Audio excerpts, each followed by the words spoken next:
கர்நாடகா முதல்வர் தமிழக முதல்வர் சந்திச்சு காவிரி விவகாரம் குறித்து பேசுறதுக்கு நீங்க ஏதாவது வலியுறுத்துவீங்க? அவர் சந்திக்கின்ற வாய்ப்பு ஏற்பட்டால் அதை கண்டிப்பாக வலியுறுத்துவார்.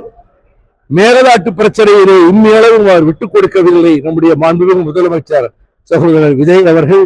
அதிலே அவர் உறுதியாக நிற்பார் என்பதிலே நான் பரிபூர்ணமான நம்பிக்கை வைத்திருக்கிறேன். இந்த நிலையில உள்துறை அமைச்சரும் அந்த இடத்துல தான் இருக்காங்க. ஒரே நேரத்தில் எல்லாருக்கும் பேசுறதுக்கு வாய்ப்பு, ஒரே நேரத்தில் ரெண்டு பேர்ட்டையும் பேச முடியாதுல்ல, பேச முடியும்.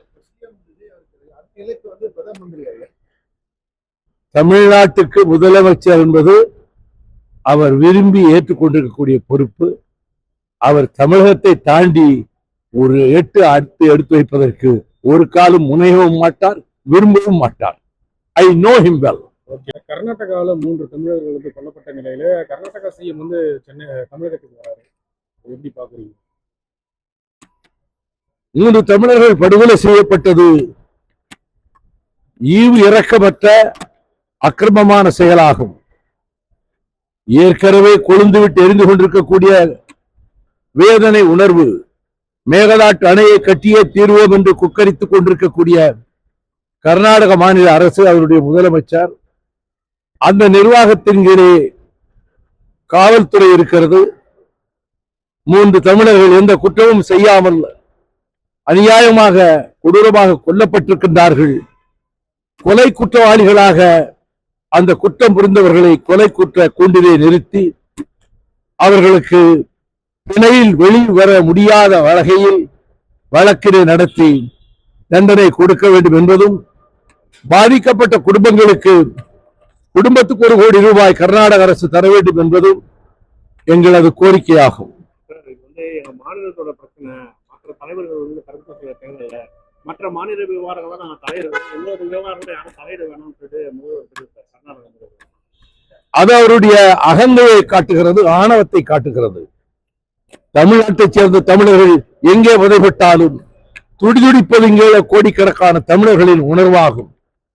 அதை மதித்து அவர் இந்த செயலுக்கு தன்னுடைய அரசு சார்பிலே வருத்தத்தை தெரிவித்து கடும் நடவடிக்கை எடுக்க வேண்டும் என்பதற்கு பதிலாக யாரும் இதிலே தலையிட முடியாது என்றால், இந்தியா என்ற நாட்டுக்குள்ளே வரனே கர்நாடகமும் இருக்கிறது, தமிழ்நாடும் இருக்கிறது.